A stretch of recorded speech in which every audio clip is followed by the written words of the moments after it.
अब इसमें तुमने जब ग्राफ ड्रॉ किया 0 पे 0 आया ऐसे, और x ग्रेटर देन 0 पे भी 0 है, तो सारे पॉइंट्स यही आएंगे ऐसे। ठीक है, तो ये ऐसे स्ट्रेट लाइन को ज्वाइन करेंगे तो ये एक्स एक्सिस के ऊपर ओवरलैप कर जाएगा पूरा ग्राफ। ठीक है, लेकिन जब लेस देन 0 है तो 2 है, तो लेस देन 0 पर वैल्यू कितनी है, 2 मान लो, यहाँ 2 है, तो इधर के जब पॉइंट्स लोगे कोई भी तो ग्राफ ऊपर जाएगा, तो ये इसका ग्राफ इधर आ जाएगा ऐसे, ये लेस देन 0 का ग्राफ हो गया। ठीक है ना, तो ये ओरिजिन हो गया। तो अब अगर इस पॉइंट पे मान लो तुम चेक करते हो, तो इस पॉइंट पर तो तुम्हारी पेंसिल तुम्हें नहीं उठानी पड़ रही ना, देखो कंटिन्यूअस तुम ड्रॉ कर पा रहे हो। इस पॉइंट पर left hand limit, right hand limit, मान लो यहाँ पर ये पॉइंट जो है ये -3 है, तो -3 पर जो वैल्यू होगी वो तो 2 ही है, -3 के आगे भी 2 है, -3 के पीछे भी 2 है, तो सारी वैल्यूज यहाँ पर तो ये सब 2 आ रही है ना। ठीक है ना, तो हमारे पास ये जो पॉइंट्स हैं लेस देन 0 वाले, इधर तो हमारा ग्राफ कंटिन्यूअस है। इसी तरह से ग्रेटर देन 0 पर 0 के इधर जा रहा है ग्राफ, सारा एक्स एक्सिस को ओवरलैप कर रहा है, ये भी कंटिन्यूअस है। सिर्फ 0 पर तुम्हें पेंसिल उठानी पड़ रही है, 0 पर जो है वैल्यू 0 है, और जैसे ही 0 से नेगेटिव की तरफ जाता है वैल्यू 2 हो जाती है ना। ये पॉइंट जो है ये हमें आउट करना पड़ेगा 0 2। ठीक है, क्लियर हो गया। तो इसका मतलब क्या हुआ कि हमारा फंक्शन जो है बाकी सब जगह तो कॉन्टिन्यूअस है, पर सिर्फ 0 पर डिसकंटिन्यूटी आ रही है, क्योंकि 0 पर जैसे ही तुम मूव करते हो राइट या लेफ्ट, तुम्हारी वैल्यू चेंज हो रही है। लेफ्ट हैंड लिमिट जो है, वैसे तो वैल्यू अलग है, और लेफ्ट हैंड लिमिट जो है वो 2, उसी से ही खत्म हो जाती है कंटिन्यूटी। तो वो हमें यहाँ देख के ही पता चल रहा है कि it is continuous for all x. बाकी सब जगह तो कांस्टेंट फंक्शन है ना, बाकी पूरे में तो कांस्टेंट है, सिर्फ 0 पर दिक्कत आ रही है। अगर पूरा एफ एक्स इक्वल टू 0 होता या पूरा एफ एक्स इक्वल टू 2 होता तो हमारा फंक्शन कंटिन्यूअस कहलाता। x बिलोंग्स टू r के लिए अगर फंक्शन की वैल्यू 2 ही रहती या 0 रहती तो हमारा फंक्शन कंटिन्यूअस होता। अब यहाँ पर क्या है कि पॉजिटिव के लिए 0 है और नेगेटिव के लिए 2 है। ठीक है, यस मैम, क्लियर हो गया ये क्वेश्चन। तो ज्यादातर क्वेश्चंस में जो पॉइंट ऑफ डिसकंटिन्यू होता है, वो डिसकंटिन्यूटी बनता है, वो ये वाले पॉइंट से बनते हैं जहाँ पर फंक्शन चेंज हो रहा है ना। लेकिन अगर हमारे पास ग्रेटेस्ट इंटीजर फंक्शन हो या मॉडुलस फंक्शन, मतलब कोई स्टेप फंक्शन हो, तो थोड़ा ज्यादा ध्यान देना। अब नेक्स्ट डिस्कस करूं। तो नेक्स्ट जो है वो वही मिनिमम वाला आ गया। मिनिमम वाला f x equal to minimum of mod x minus 1 comma mod x plus 1 comma 1. Find the points where fx is not differentiable. तो हमें इसमें निकालने हैं पॉइंट्स ऑफ नॉन डिफरेंशिएबिलिटी। तो मिनिमम, अभी इन सब तीनों में से एक मिनिमम वैल्यू उठानी है क्या, तो तीनों ही चेक करनी है। इसको क्योंकि f x equal to minimum था, तो मैंने इसको थोड़ा एनालाइज करने की कोशिश करी। एक तो डायरेक्ट ऑब्वियस आंसर 1 और -1 बन रहा है हमारा इसमें, ठीक है ना, लेकिन f x equal to minimum था और एक एक्स इक्वल टू 1 बन रहा था, यहाँ पर 0 बन रहा है शायद। तो इसको मैंने मिनिमम को एनालाइज करने की कोशिश की, इसका ग्राफ ड्रॉ करने की कोशिश की। तो इसका जब मैंने ग्राफ बनाया, जब हमारे पास इसमें x लेस देन -2 है, तो इसकी वैल्यू आ रही थी 1। ठीक है, अगर मैंने x जो है वो -2 से 0 के बीच में लिया, -2 से 0 के बीच में, इसकी वैल्यू बन रही थी मॉड x प्लस 1। और x जो है 0 से 2 में, इसकी वैल्यू आई मॉड x माइनस 1। और x ग्रेटर देन 2 पे ये वैल्यू आ रही है 1। ऐसे इसका वो, क्योंकि ये मॉड फंक्शन आ रहे हैं ना, और वैल्यू चेंज हो रही है। हमने -2 पे क्यों देखा, हैं? -2 पे क्यों देखा आपने। क्योंकि 2 पर देखो ना, इसकी वैल्यू हमें मिनिमम लेनी है, तो 2 पर इसकी वैल्यू 1 बन रही है। जैसे 3 पर यहाँ से मॉड x माइनस 1 1 हो रहा है और यहाँ 3 बन रही है, यहाँ 1 बन रही है। तो जब मैं ग्राफ बना रही थी तो 2 पर इसकी वैल्यू यहाँ पर 1 बन रही है और हमें मिनिमम लेना है, तो 2 पर तो 1 ही आ रहा है मिनिमम। लेकिन 2 से छोटा मैं जब भी कुछ लेती हूँ, मान लो 1.9 लेती हूँ, तो वैल्यू जो है फर्स्ट वाले से 0.9 आ जाती है, क्योंकि हाँ x में से 1 माइनस हो रहा है। तो अगर हम x इक्वल टू 1.9 लेते हैं तो हमारी वैल्यू जो है 1.9 माइनस 1 पे 0.9 आई, और 1.9 प्लस 1 ये तो 2.9 हो जाएगी, ऐड हो रहा है क्योंकि बड़ी हो गई, और ये 1, तो ये मिनिमम जा रहा है ना, क्योंकि हम x में से 1 माइनस कर रहे हैं। तो अगर हम लेस देन 2 कुछ भी लेंगे और उसमें से 1 माइनस करेंगे तो वो वैल्यू जो है 1 से कम हो रही हाँ है ना। तो ये जब मैंने ग्राफ बनाया तब मैंने ये चीज इसकी ऑब्जर्व की, मैंने इसका ग्राफ बनाने की कोशिश की। तो मैंने ये देखा कि 2 से आगे जब भी मैं जा रही हूँ, मतलब 3 ले लूँ 4 ले लूँ, तो मेरा 1 ही मिनिमम बैठ रहा है, क्योंकि 1 माइनस करना है मुझे, मतलब 1 यूनिट पीछे आना है ना x माइनस 1 के लिए। तो 3 पे अगर हम देखेंगे या 2.1 भी ले लें तो भी 1.1 आई, तो मिनिमम वैल्यू जो है वो 1 आ जाती है। लेकिन 2 पे मिनिमम वैल्यू जो है 2 पर भी 1 नहीं आ रही है। 2 से छोटा जैसे ही होता है वैल्यू जो है x माइनस 1 की वजह से वो वैल्यू जो है हमारी 1 से पॉजिटिव। छोटी हो रही है। और इसी तरह से ये -2 से 0 में है कि जब हम नेगेटिव नंबर में +1 करते हैं तो वो भी एक तरह से सब्ट्रैक्शन हो जाता है। तो यहाँ पर भी जब तुम -2 और 0 के बीच में नंबर लोगे, मान लो तुमने -1 पॉइंट, ये -2 है, ये -1 है, अब तुमने यहाँ पर -1.9 यहाँ ले लिया पॉइंट, तो -1.9 +1 करते हो, तो +1 करके फिर वो वहीं पर, क्योंकि मॉडुलस साइन है तो वही 0.9 बन रहा है ना। तो ये पहले तो मैंने इसका ग्राफ ऑब्जर्व करने की कोशिश की कि ये किस तरह से बिहेवियर जा रहा है फंक्शन का। ऐसे अगर हम देखें तो हमें खाली 1 और -1 दो दिखते हैं पॉइंट ऑफ नॉन डिफरेंशिएबिलिटी, है ना, मॉड फंक्शन के हिसाब से। हाँ हाँ तो पर मैंने सोचा मैं इसका ग्राफ बना के देखूं, तो फिर मैंने इसका ग्राफ बनाया।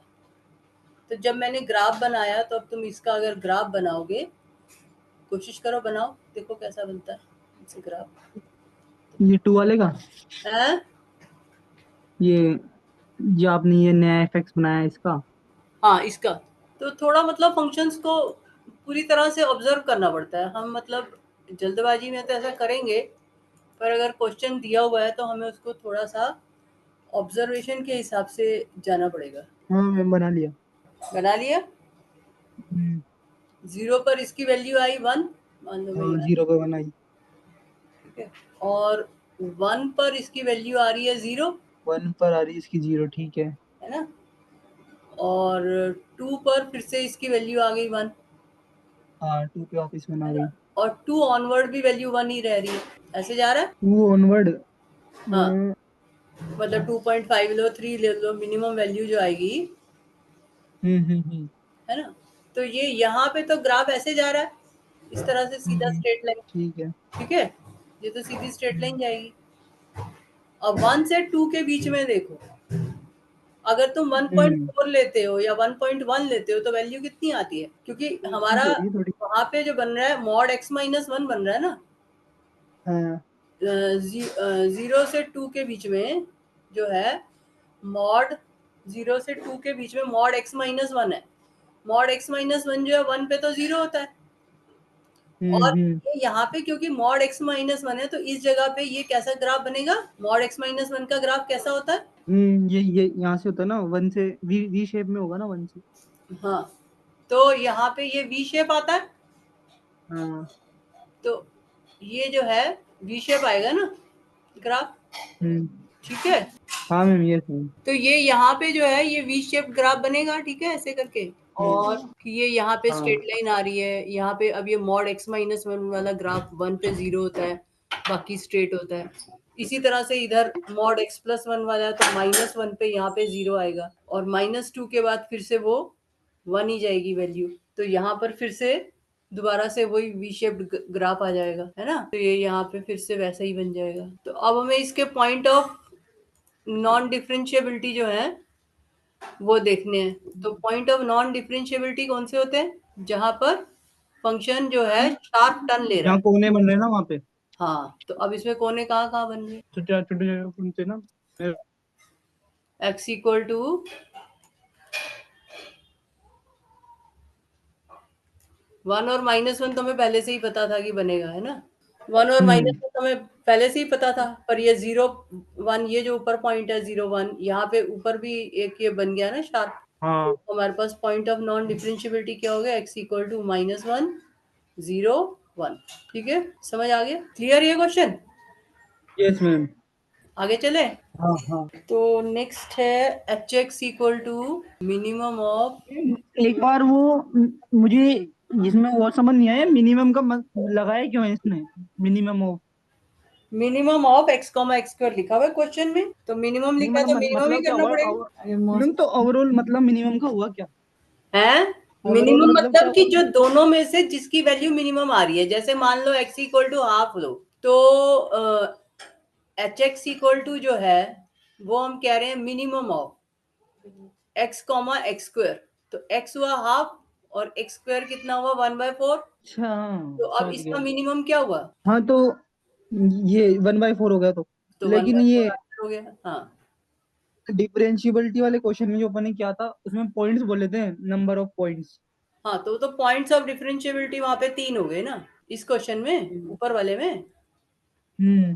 तो इसमें 3 पॉइंट्स ऑफ नॉन डिफरेंशिएबिलिटी है, तो आंसर में 3 पॉइंट्स आएगा। अगर उसने ठीक है। पॉइंट्स पूछे हैं तो बताओगे, वरना 3 पॉइंट्स, तो आंसर 3 पॉइंट्स हो जाएगा। ठीक है। तो इसमें minimum of x comma x square में मान लो 2 ले लो, तो कौन सा बड़ा होता है, 2 या x square? X square. X square. तो अगर हम ग्रेटर देन 1 पे आएंगे तो एक्स स्क्वायर चलेगा, हम्म। ठीक है ना? और अगर तुम लेस देन नेगेटिव लोगे तो मिनिमम कौन सा होगा? अब ये तुम्हें अपने आप ऑब्जर्व करना है बिहेवियर फंक्शन का, जैसे अब कहाँ पे हम इसको पार्टीशन करें ये हमें देखना है। अब नेगेटिव में एक्स और नहीं, एक्स स्क्वायर में क्या है? एक्स स्क्वायर ही आएगा। या नेगेटिव में एक्स फिर स्क्वायर तो पॉजिटिव हमेशा ही जाएगा ना। पॉजिटिव रहेगा। हम्म। मान लो -100 है। अच्छा, मिनिमम लेना है ना, हाँ वो मिनिमम तो फिर वो आ जाएगा, एक्स आ हाँ, जाएगा। तो इसमें अब तुम्हें ये ऑब्जर्व करना है कि x लेस देन 0 है तो मिनिमम वैल्यू x से आएगी, आएगी ना? आ रही है? अब अगर ग्रेटर देन 0 है तो क्या पूरे ग्रेटर देन 0 में एक्स स्क्वायर से एक्स मिनिमम होती है या कहीं एक्स स्क्वायर में मिनिमम होती है? तुम्हें ऑब्जर्व करना है पॉजिटिव साइड क्या होगा। हम्म। तो अच्छा। पॉजिटिव साइड क्या बिहेवियर होता है एक्स स्क्वायर का, तो वो देखना है तुम्हें यहाँ पर। तो अब जैसे मैंने कहा, अगर तुम x जो है 1 से बड़ा लेते हो तो मिनिमम क्या आता है? 1 या 1 से बड़ा लो तो मिनिमम क्या आता है? हम्म। 1 या 1 से बड़ा हो तो मिनिमम क्या आएगा? एक्स ही आएगा। x आएगा। लेकिन अगर 0 और 1 के बीच में हो, 0 और 1 के बीच में मिनिमम कौन देगा? एक सेकेंड, 0.5 एक्स ही देगा, नहीं एक्स स्क्वायर देगा। यही तो देखना है। तो पहले तो हम फंक्शन को ऐसे लिखेंगे, फिर जहां जहां पे हमने फंक्शन को ब्रेक किया है वहां पर कॉन्टिन्यूटी चेक करो। तो 0 पर क्या कॉन्टिन्यूस है तुम्हें देख के पता चल जाएगा। अगर वैल्यू सेम आ रही है ऊपर नीचे से तो इसका मतलब वो कंटिन्यूटी की तरफ जा रहा है। x और एक्स स्क्वायर दोनों 0 पर सेम वैल्यू देंगे, है ना? तो ये यहाँ पे कंटिन्यूस जा रहा है, एक तरह से सेम वैल्यू आ रही है, देखो यहाँ से भी और यहाँ से। अब 1 पे देखो, 1 पर एक्स स्क्वायर भी 1 देगा और एक्स भी 1 ही देगा, यहाँ पे भी सेम आ हम्म। रही है, कंटिन्यूस पूरा है, ठीक है ना? तो अगर डिसकंटिन्यूस होता कहीं पे तो वो ही हमारा point of non differentiability generate हो जाता। अब इसके बाद इसका ग्राफ इमेजिन करो, h x equal to x पे ग्राफ कैसा बनता है, फिर एक्स स्क्वायर पे ग्राफ कैसे बनता है। इसमें क्या बताना है, इसमें 2-3 क्वेश्चन है शायद तुम्हारे इसमें, है ना? कि कंटिन्यूस है कि नहीं, यही तो। के 2-3 और पार्ट्स अभी तो हैं। h is continuous, h is differentiable, h dash x equal to 1, h is not differentiable। तो अब इसके ग्राफ अगर तुम बनाओ, कंटिन्यूस तो है, है कंटिन्यूस तो है ये कंटिन्यूस तो दिख रहा है, मैंने तुम्हें दिखा दिया पूरा कंटिन्यूस है। अब अगर ना। तुम इसका अब ग्राफ बनाओ तो कैसा बनेगा, बनाओ। मैम ये एक्स स्क्वायर ग्राफ तो वो होता है ना, पैराबोलिक होता है ना, तो हम्म, यहाँ पे बस वही बातें ध्यान रखनी होती कि यहाँ पे पैराबोला तभी तो 1 पे 1/4 आ रहा है ना, हाफ पे 1/4 आ रहा था ना, तो यहाँ पे जो है ये वो पैराबोलिक शेप लेगा ऐसे। तो अब इसमें पॉइंट ऑफ नॉन डिफरेंशिएबिलिटी क्या आ रहे हैं? Yes ma'am. तो अब एच एक्स जो है वो कंटिन्यूस तो है, पहली बात तो उसने कंटिन्यूटी पूछी है तो कंटिन्यूस है, ठीक है। जब फंक्शन कॉन्टिन्यूस हो ना रोहित, और नॉन डिफरेंशिएबिलिटी चेक करनी है जब कॉन्टिन्यूस हो, फिर से कह रही हूँ, तो ऐसे एच डैश एक्स ऐसे लिख के भी देख सकते हो अगर तुम्हें ना समझ में आ रहा हो। हाँ, तो 1 2x और और कंटिन्यूटी 1। होनी जरूरी है। हाँ, ये 1 वन 2x आ रहा है ये 2x आ लेस देन जाएगा। इक्वल टू 0 पे, और यहाँ पे 2x आ रहा है 0 से 1 के बीच में, और यहाँ पे 1 आ रहा है फिर से x ग्रेटर, मतलब अगर कंटिन्यूस हो तब, कंटिन्यूस ना हो तब मत करना ये, ठीक है। तो अब यहाँ पे नॉन डिफरेंशिएबिलिटी जो है तुम्हें अपने आप दिखाई दे जाएगी। वैसे तो हमें ग्राफ से पता चल जाता है, मान लो तुमने नहीं ग्राफ ड्रॉ करने का टाइम है तो तुम ऐसे भी चेक कर सकते हो, कंटिन्यूस तो पता चल ही रहा है कि कंटिन्यूस है देख के ही, है ना। तो अब 1 पे अगर देखो तो ऊपर से वैल्यू 2 आ रही है और नीचे से जो वैल्यू है वो 1 आ रही है, तो ये यहाँ से 2 आ रही है, तो नॉन डिफरेंशिएबिलिटी हो गई ना अपने आप। ऐसे ही 0 पे देखो, ऊपर से 1 आ रही है नीचे से 0 आ रही है, राइट। तो वो हमें पता चल रहा है कि ये नॉन डिफरेंशिएबल बनेगा एट 0 and 1। हाँ, तो H x not differentiable eight 2 points, है ना, ठीक है। Yes ma'am. आ गया। हाँ, बस यही पार्ट्स है इसमें कि कितने पॉइंट्स पे नॉन डिफरेंशिएबल है। डिफरेंशिएबल फॉर ऑल एक्स हो तो गलत ही हो गया, एक्स ग्रेटर देन 1 पे अगर हम देखें तो एच डैश एक्स 1 ही आ रहा है ग्रेटर देन 1 पे। सही है। तो ये यहाँ पे जो है तो ये x ग्रेटर देन 1 पे बन रहा है, ठीक है ना। ठीक समझ आ गया। Yes ma'am. मतलब तुम्हें अप्रोक्सीमेटली देख के अपने क्वेश्चंस के जहाँ पे स्ट्रेस दे रखा है उस चीज को ध्यान से देखना, बाकी तो ठीक है। Clear. Find the set of values of m for which fx equal to this is derivable. Derivative is discontinuous, derivable and has a continuous derivative. Fx equal to x raised to the power m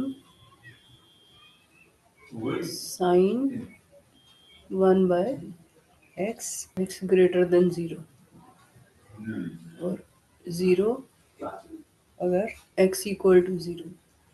तो question है find the values of m। तो अब इसका जो है इस case में F x continuous, तुम्हें इसका continuity sine 1 by x to the power m sine 1 by x की कॉन्टिन्यूटी का अंदाजा है थोड़ा। हाँ, 0 से 1 के बीच में आता है ना उधर। ओ सॉरी, -1 से 1 के बीच।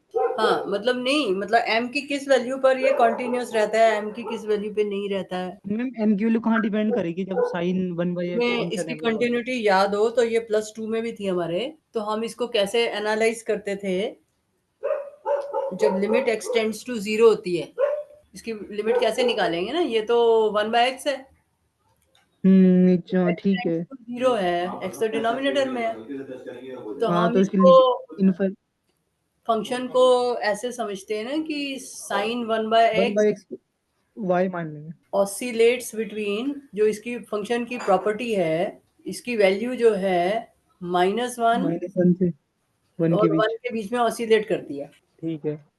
ठीक है ना। हम्म तो जब x टेंड्स टू 0 होगा तो साइन 1/x तो वेरी कर रहा है जैसे जैसे हम 0 के पास जाएंगे, हम्म ठीक है। तो लेकिन x की पावर m जो है ये 0 हो जाती है अगर एज x टेंड्स टू 0, है ना। x की पावर m हम्म 0 हो जाएगी x टेंड्स टू 0।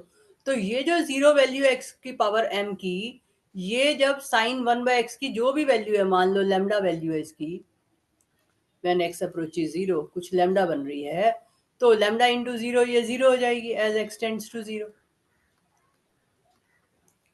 ठीक है। पर ये तभी 0 होगी तो 1 अगर बाय एक्स x जीरो की हो रहा हो। पावर m एग्जिस्ट करेगा ना। अगर x की पावर m 0 नहीं हो रहा, x की पावर m 0 कब होता है, जब m जो है वो ग्रेटर देन 0 हो। अगर m जो है 0 हो जाता है तो x की पावर 0 तो 1 हो जाएगा, ठीक है ना। अगर एक x सेकंड, नहीं आ रहा ये समझ मेरे को। बेटा देखो, हमें इसको 0 से मल्टीप्लाई करना है sin 1/x को, हम्म। तभी आंसर 0 बनेगा। ये हाँ 0 इंटू इसकी जो भी वैल्यू है, कुछ लैम्डा है, तो 0 इंटू लैम्डा 0 होगा ना। तो ये 0 कब बनता है x की पावर m? जब मान लो मैं m को -1 ले लूं, तो ठीक है। x की पावर m क्या बन जाएगा? 1/x। 1/x। तो ये 0 होगा जब x टेंड्स टू 0 होगा। अच्छा, ये पॉजिटिव होना चाहिए मतलब ना। हाँ, समझ में आई? हम्म। अगर m 0 होगा तो ये गायब ही हो जाएगा, x की पावर m। ठीक है। तो हमें m को पॉजिटिव लेना पड़ेगा। ठीक है। तो पहली बात तो इसमें तुम्हें कंटिन्यूटी समझ में आनी चाहिए कि कंटिन्यूटी कब है। Limit x tends to 0, x to the power m sin 1/x, this tends to 0 if m is greater than 0। तभी हमारा क्वेश्चन तो डिफरेंशिएबल कंटिन्यूटी डिफरेंशिएबिलिटी दोनों को लेके है ना। शायद क्वेश्चन देखो, नहीं हाँ, उसका डेरिवेटिव कंटिन्यूअस है कि नहीं, डेराइवेबल कब है और फिर वो डेरिवेटिव कंटिन्यूअस कब होगा, इस पे क्वेश्चन है ना। तो डेरिवेबिलिटी के लिए सबसे पहले फंक्शन को कंटिन्यूअस होना चाहिए। ठीक है। तो सबसे पहली एक कंडीशन जो हमारे पास उभर के आ रही है, जो क्वेश्चन देख के हमें समझ आ जानी चाहिए कि m ग्रेटर देन 0 होना चाहिए इसमें। ठीक है, ये बात क्लियर हो गई। तो ये तुम्हारा पहला पॉइंट जो है, इसमें 0 डाउन हो जाना चाहिए। ऐसे कुछ भी क्वेश्चन है, कंटिन्यूटी में भी आ सकता है क्वेश्चन। तो f x is continuous if m is greater than 0। तो हमें इस पूरे क्वेश्चन में आगे जो भी डिस्कशन करनी है उसमें m को ग्रेटर देन 0 समझना है। अब हम इसकी डिफरेंशिएबिलिटी चेक करें एट 0, है ना। तो डिफरेंशिएबिलिटी के लिए इसका f डैश 0 अगर तुम देखो, f dash 0 equal to limit f of 0 plus h minus f0 upon h।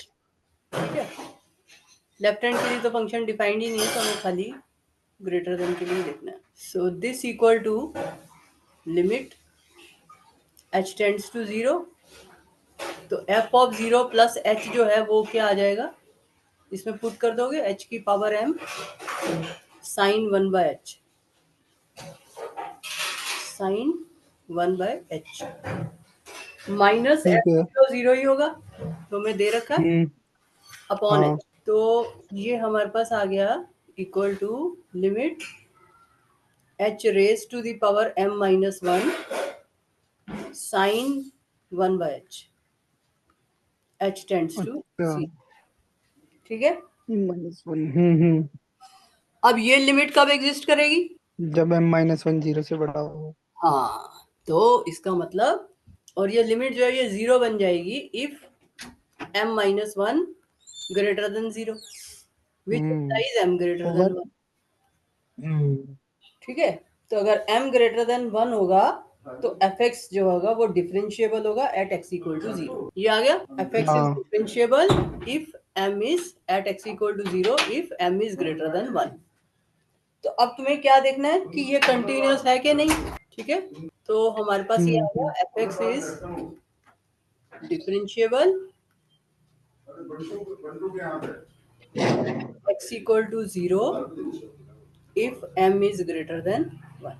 ठीक है, अब इसका f डैश x निकालो, तुम्हें f डैश x की कंटिन्यूटी भी चेक करनी है ना। इसका f डैश x निकालो, फंक्शन को डिफरेंशिएट करो, डेरिवेटिव निकालो इसका। एक सेकंड में यहीं पे निकाल देता हूँ। तो इसका आएगा mx हम्म m-1 हम्म साइन 1 प्लस हम्म और x की पावर m हम्म कोस माइनस कोस। हाँ। हाँ, हाँ ठीक है। cos 1/x। ठीक है, ठीक। हम्म। यही आएगा। हम्म। तो ये बन गया x की पावर m-2 कंबाइन होके हम्म। m x की power m-1 sine 1/x plus x की पावर m-2 cos 1/x। ये नेगेटिव आ रहा है तो यहाँ पर ठीक है। सही है। तो अब ये डेरिवेटिव जो है 0 पे कब एग्जिस्ट करेगा, अब वही देखना है तुम्हें कि कंटिन्यूस है कि नहीं, कि limit f dash x x tends to 0, ठीक है ना। अच्छा। तो ये डेरिवेटिव जो है ये 0 बनना चाहिए, 0 पे तो 0 ही है। तो डेरिवेटिव 0 कब बनेगा, जब ये लिमिट एग्जिस्ट करेंगी। तो अब यहाँ पर इस वाले से कंडीशन क्या आ रही है और इस वाले से क्या आ रही है, m के ऊपर अच्छा, कंडीशन। इसमें 1 से बड़ी, इसमें 2 से बड़ी, तो ओवरऑल हो जाएगा 2 से बड़ी। हाँ, तो this equal to 0 if m is greater than 2 overall. हम्म ठीक है, तो अब हम कंक्लूड कर सकते हैं ना कि एफ एक्स डिराइवेबल के लिए मुझे चाहिए था m ग्रेटर देन 1, यही आया था ना हमारे पास हम्म डिराइवेबल के लिए, m ग्रेटर देन 1। डिराइवेबल के बाद अगर मुझे कंटिन्यूअस भी चाहिए तो m ग्रेटर देन 2। तब यही दो हम्म पार्ट है तुम्हारे, डिराइवेबल एंड कंटिन्यूअस। तो f x is derivable and discontinuous, derivable हो पर डिसकंटिन्यूअस हो, एट एक्स इक्वल टू 0। तो क्या कंडीशन आएगी, if m greater than 1। m greater than 1, तो ठीक है, लेस अच्छा। देन पड़ेगा हम्म। m ग्रेटर देन 1 और 1 लेस देन 2। तो इक्वल टू 2 कहाँ लोगे, एक सेकंड, क्या इक्वल टू? इक्वल टू 2 भी तो कहीं लोगे, यहाँ तुमने लेस देन 2 ले लिया, अगले वाले में ग्रेटर देन 2 ले लोगे।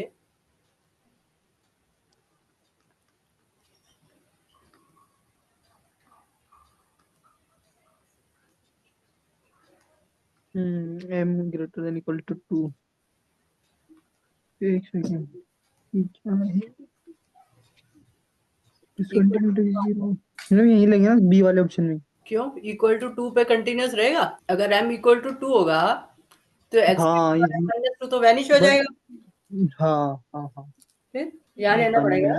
ना। ठीक है, क्लियर हो गया। हम्म। हाँ, अगला कौन सा, मुझे आता है लेकिन ये पूरा। ये लिमिट वाला।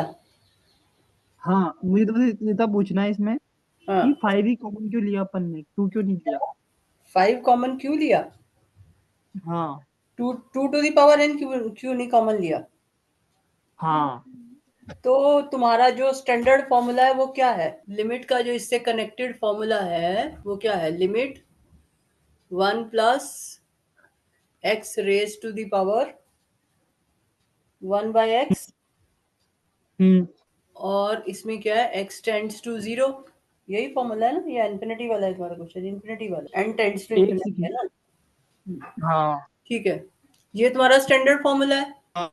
यही स्टैंडर्ड लिमिट है ना, 1 प्लस एक्स की power 1 by x, standard limit तो यही है ना, this limit equal to e, हम्म।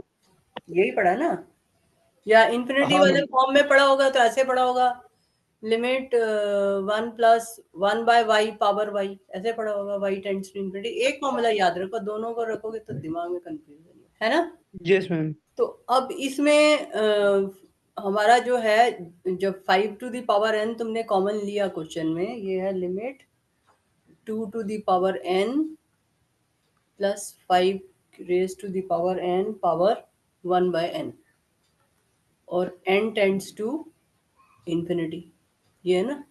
तो जब ये n टेंड्स टू इन्फिनिटी है तो ऊपर वाला जो पार्ट है वो यही है ना, 1 by x, n tends to infinity है, तो ऊपर वाला पार्ट जो है वो टेंड्स टू 0 हो रहा है ना, मतलब ये बन रहा है तुम्हारा 1 प्लस इन्फिनिटी पावर 0, ये फॉर्म बन रही है ना। मैम आ गया, मेरे को समझ में अभी। आ गया। वो अपन को ये था ना 1/x। तो अगर ऊपर वाला 0 बन रहा है तो नीचे वाला जो है वो इन्फिनिटी बनना चाहिए, और अगर ऊपर इन्फिनिटी बन रहा है तो नीचे 0 बनना चाहिए, यही तो होता है ना लॉजिक। हम्म। Limit n tends to infinity, n tends to infinity का मतलब है कि ये ऊपर वाली पावर जो है वो तुम्हारी 0 बन रही है। ठीक है, लेकिन अभी भी 2 और 5 का तो चक्कर समझ नहीं आ रहा। बड़ा वाई। स्टैंडर्ड फॉर्मूला देखो अपनी, उसमें क्या है।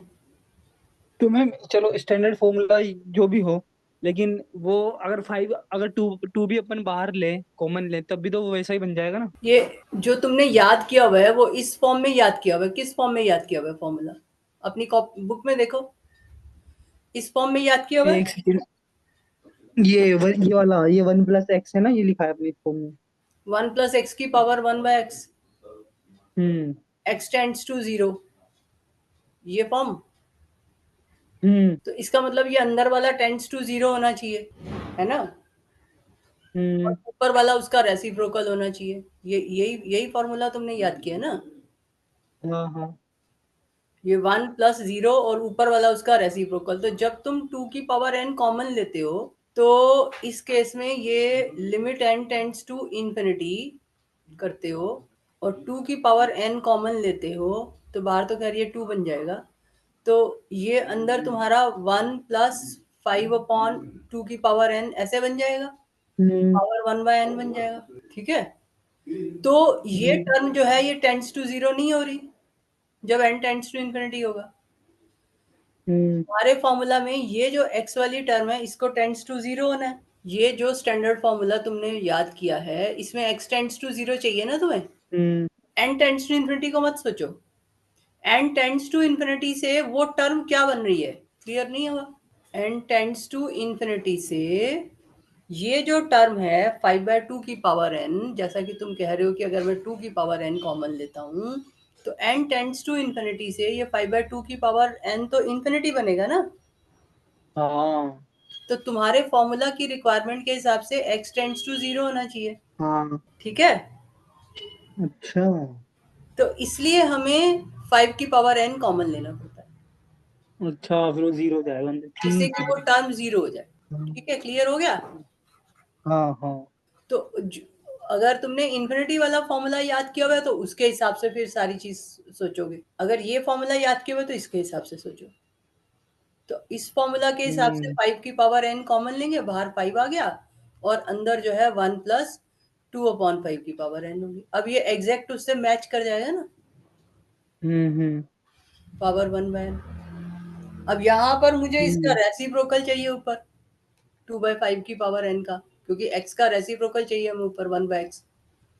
तो हम्म ये 5 तो खैर बाहर आ गया, limit n tends to infinity, तो ये 1 प्लस 2/5 की पावर n, और ऊपर जो है 5/2 की पावर n चाहिए तुम्हें, तो तुम ये 5/2 की पावर n करोगे ऊपर। अब इसको कंपनसेट करने के लिए 2/5 की पावर n करोगे, और 1/n तो रहेगा ही अपनी जगह पे, ये बन गया। ठीक है, क्लियर है। हम्म अब ये जो लिमिट है तुम्हारी, ये तुम्हारी एग्जैक्ट उस फॉर्मूला में फिट हो रही है। x इज टेंडिंग टू 0 अच्छा when n tends to infinity, x tends to 0, और ऊपर उसका रेसिप्रोकल है। हम्म ठीक है, हाँ अब ये जो पावर है ये भी 0 हो जाएगी जब n टेंड्स टू इंफिनिटी, और ये भी 0 हो जाएगा। ठीक है, हाँ ठीक है, जीरो हो जाएगा। 5e पावर 0 हो गया sir, e raise to the power 0 into 0, तो ये 5 आ गया। तो यहाँ पर तुम लिख लो as n tends to infinity 2/5 raise to the power n tends to 0, और 1/n टेंड्स टू 0। ये तुम्हें पता ही है, हम पावर का पावर बना देंगे इसको, है ना, मतलब पूरे एक्सप्रेशन की और पावर, है ना, ये तो अंडरस्टूड है ना यहाँ पर तुम्हें। मतलब ये 1 प्लस 2/5 की पावर n पावर 5/2 की पावर n, फिर इसकी फर्दर पावर 2/5 की पावर n इंटू 1/n। अगर 2/n कॉमन लेंगे तो फिर अनडिफाइंड फॉर्म बन जाएगी आगे, है ना। Yes sir. ठीक है, तुमने ये हम्म ये इस फॉर्म में ही याद किया हुआ है फॉर्मूला, जितना मुझे ध्यान है। हाँ, ये ऐसा ही था कुछ। होता यही फॉर्मेट है एक्चुअली में, मतलब 1 प्लस 0 पावर इंफिनिटी, वो इंफिनिटी की फॉर्म में भी जो होता है ना वो भी ऐसा ही होता है, लिख लीजिए ना पहले, लिमिट एक्सटेंड्स टू इंफिनिटी, तो इसमें फिर 1 प्लस 1 बाय एक्स आ जाता है, और यहाँ एक्स आ जाता है, तो बात वही हो गई, हाँ यही है। है ना। तो ये फॉर्म और ये फॉर्म में बात मोटा मोटा है, 1 प्लस 0 पावर इंफिनिटी बनना चाहिए, चाहे ऐसे देखो चाहे ऐसे देखो, पर दो दो मत दिमाग में रखो, ऐसे ही कंफ्यूजन होता है। ऐसा आ जाए तो x की जगह 1/y पुट कर लो, वही टेंड्स टू 0। हम्म ठीक है, क्लियर। Yes ma'am.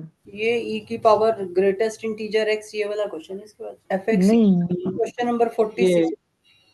नहीं, ये वाला नहीं है, ये वाला वो x square plus one greatest integer of x हाँ, square. F x equal to ये भी है इसमें। ये मुझे ना ये परेशान कर रहा है इसमें, ये क्या? ये एक्स सबसे स्क्वायर। ये सबसे आसान क्वेश्चन होता है। एफ एक्स इक्वल टू, ये तो थोड़ा बहुत मैं 12th में भी तुम लोग को एक्स्ट्रा में करा देती थी ऐसी चीजें। X square plus one, this देखो वन तो बाहर आ जाएगा, है ना। देन एफ इज कंटिन्यूअस है। वन तो बाहर आ जाएगा ग्रेटेस्ट इंटीजर के। F x equal to greatest integer x square plus one और एक्स बिटवीन 1 to 3 दे रखा है। अब ग्रेटेस्ट इंटीजर का तुमको बिहेवियर पता है, किस पॉइंट पर कंटिन्यूअस होते हैं, किस पॉइंट पे डिसकंटिन्यूअस होते हैं। हाँ।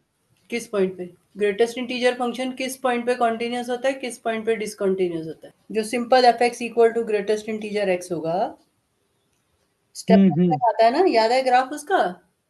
हाँ हाँ, याद है याद है। सबसे इम्पोर्टेंट फंक्शन होता है। तो इसमें हम्म। किस फंक्शन पर कॉन्टिन्यूस होता है, किस पे डिसकंटिन्यूस होता है। मैम ये देखो, हम्म मेरे हिसाब से तो ओवरऑल डिसकंटिन्यूस ही होता है, ये कंटिन्यूस तो कहाँ। हर पॉइंट पे। नहीं मतलब छोटे छोटे हो जाते हैं ना इसमें, गैप्स हम्म हो जाते हैं ना इस चक्कर में। जब तुम ग्राफ बनाते हो तुम्हें पेंसिल कब उठानी पड़ती है। जैसे कि अब जैसे कि वन है, एक्स इजिकल टू वन है, हाँ, ठीक है, मुझे वन के बाद जैसे 2 पे आए, 1.9, 1.1 हाँ पे टू आए। आए। हाँ। वन, वन से पहले जो है तुम्हारी वैल्यू 0 चल रही है। हम्म। 1 पे वैल्यू 1 हो गई, हम्म। है ना। तो फिर 1 पे तुम्हें पेंसिल उठानी पड़ी। हाँ फिर हाँ, 1 यही से लास्ट वाली पे, थी ना, जैसे हाँ 1.99, 1.99 में भी सेम रहेगी, लेकिन जैसे हाँ, ही अगली टू 2 पे पे आ गए आते ही तो उठानी पेंसिल पड़ी, उठानी तो थी। कहाँ पे डिसकंटिन्यूअस हुआ फिर। ऑल इंटीजर्स पे हुआ ना। हाँ, तो ग्रेटेस्ट इंटीजर फंक्शन जो है, ग्रेटेस्ट इंटीजर एक्स जो है, ये कॉन्टिन्यूअस होता है एट नॉन हम्म। Interior points. हाँ, यानी कि 1.5 जैसे। याद रखना तुम्हें result. And discontinuous, all integers पे। हाँ, discontinuous at all integral points.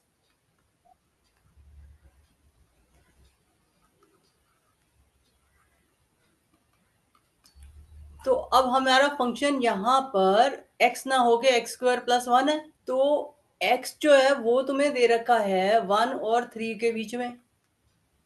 तो हम्म। एक्स स्क्वायर प्लस वन की वेरिएशन देखोगे ना, कहाँ से कहाँ जा रही है। हाँ, तो एक्स स्क्वायर कहाँ से कहाँ जा रहा है। ये जाएगा 1 से 9। 1 से 9 के बीच में। और एक्स स्क्वायर प्लस वन कहाँ से कहाँ जाएगा। ये जाएगा 2 से 10। 2 से 10, ठीक है। हम्म। तो अब इसमें इंटीग्रल पॉइंट्स कहाँ कहाँ पे आए उसके हिसाब से सोचो। पर ग्राफ दिमाग में, ग्राफ ध्यान से रखना, खासतौर पे एंड पॉइंट पे देखो। 3 4 5 6 7 8 उन सब जगह पे तो हमें उठानी ही पड़ेगी, हम्म। है ना। वो तो हमें पक्का पक्का पता है। 10 पे भी वैल्यू 10 आएगी, तुम्हें 9 से क्रॉस करके 10 पे जाना पड़ेगा। रोहित, ये क्या आ रहा है, update your background app setting, क्या करूं इसको। क्रॉस। हाँ, तो हमें ये सारी तो चीजें पता है कि 10 पे 10 आ जाएगी, तो 10 पे भी मुझे उठाना हम्म। पड़ेगा, ऊपर पेंसिल जाएगी। तो अब टू हम्म। टू पे ग्राफ जो है तुम्हारा कहाँ से स्टार्ट हो रहा है। मेरा 2 से स्टार्ट हो रहा है ना। हम्म तो 2 इसमें क्या पॉइंट ऑफ डिसकंटिन्यूटी बन रहा है, वो तुम्हें सोच के बताना है, और नहीं सोच सकते हो, ये हाँ कॉपी वही। नहीं, पॉइंट ऑफ डिसकंटिन्यूटी नहीं है 2। नहीं है ना, 2 से तो स्टार्ट ही हो रहा हाँ। है। और 2 के हाँ। आगे 2 ही चलेगा, 2.999 हम्म। तक। तो हमें हम्म। बस यही यहाँ पे ध्यान देना है कि हमारा पॉइंट ऑफ डिसकंटिन्यूटी सबसे पहले, चाहे 2 इंटीजर है पर 3 से स्टार्ट हो रही है। अच्छा। समझ में आई बात। हाँ। तो 3 एक्स इक्वल टू, नहीं sorry, x square plus one equal to, यहाँ पे तो खाली हमें पॉइंट्स बताने हैं कितने पॉइंट्स पे डिसकंटिन्यूअस है। पर discontinuous at x square plus one equal to 3 4 5 6 7 8 9 10, ठीक है। हम्म। Yes ma'am. तो शायद तुम्हें number of points of discontinuity बताना है या एक्स की वैल्यूज बतानी है, क्या है क्वेश्चन देखो। पेयर पेयर दे रखा है, मतलब वो इंटरवल दे रखा है, इसमें बताना है अपन को। सही है, डी ऑप्शन है। Expected point. नहीं नहीं। For all x in 1 3 except 8 points. तो अब कितने पॉइंट्स आए हमारे? ये 3 4 5 6 8 7 ही 8 आए ना? 6। हम्म। तो ठीक है, for all x in 8 points, for all x in 1,3 ये कंटिन्यूस होगा एक्सेप्ट एट 8 पॉइंट्स। ये तो एक्स स्क्वायर प्लस 1 की वैल्यू है ना बच्चा? हाँ तो x की वैल्यू जो निकालेंगे वो तो 1 और 3 के बीच में ही आएगी, यहीं पे ही रहे ना, क्वेश्चन तो यहीं का यही है ना, इंटरवल तो 1 to 3। हाँ। तो x के जो आंसर निकालोगे, जैसे 3 पे निकालोगे तो √2 आएगी, है ना? हम्म। ये तो एक्स स्क्वायर प्लस 1 की वैल्यू है। तो ये सारे पॉइंट ऑफ डिसकंटिन्यूटी बनेंगे 8 पॉइंट्स। तो ठीक है, फिर डी ऑप्शन होगी तुम्हारी। नहीं आपने यहाँ पे 1 से 3 क्यों लिख दिया था? तो तुम्हारा क्वेश्चन ही पूरा 1 से 3 में है, तो मैं क्या करूँ फिर? नहीं जैसे कि मैं तो ऑप्शन तो दे देखा रखे हैं वन। है। हाँ सही है, ऑप्शन तो दे रखे हैं 1 से 3 में। अगर लेकिन नहीं मैं ये दे रखे आइडिया। होते तो इनफाइनाइट पॉइंट्स आ जाएंगे भाई। अच्छा। इंटीग्रल पॉइंट्स की कोई लिमिट है इस दुनिया में? हम्म वो इंटरवल कुछ तो देगा ना। तो उसने सारे हम्म। ऑप्शन ही 1 to 3 में थी, तो उसी में देखना है ना मुझे कि 1 to 3 में कितने पॉइंट्स की डिसकंटिन्यूटी है। हाँ मैं यहीं पे मैं गलती कर रहा था शायद, जब ही नहीं हुआ मेरे से क्वेश्चन ये। या तुमने 2 काउंट कर लिया होगा। नहीं मैं ये आपने ये लिखा ना 1 से 3, मैंने ये क्लिक क्लिक नहीं कर पाया, मतलब मैं देख रहा था अच्छा, 1 से इंटरवल 3 कैसे। में नहीं देखा, फिर तो इनफाइनाइट पॉइंट्स आ जाएंगे बेटा। इसी के ओके। सिमिलर है जो नेक्स्ट टू नेक्स्ट क्वेश्चन है। fx equal to 2x cube minus 6, then the number of points हाँ। in 1,2 where f is discontinuous। तो अब ये ओपन इंटरवल 1,2 है, ये तुम अब अपने आप ट्राई करना, ठीक है? नहीं होगा तो मैं डिस्कस हाँ करूँ, ठीक है ना? थोड़ा तुम अपने आप देखना क्या बनता है, ठीक? ठीक है। इसी तरह से ही करना है, जैसे हमने ये किया है बिल्कुल ऐसे ही चलाना, ठीक है? अगला करें, अभी करो 46। F x equal to e raise to the power greatest integer x e की power fractional part of x plus a. हमें गंदे इसलिए लगते हैं कि ये जो फंक्शंस हैं, नहीं इतना नहीं है और भी है, ये जो फंक्शंस हैं हम कम यूज करते हैं ना, हम्म। कंपटीशन में यही कुछ आता है, इनटू ई की power minus x plus a. ठीक है, f x equal to this, x less than 0, और फिर क्या, 2 sign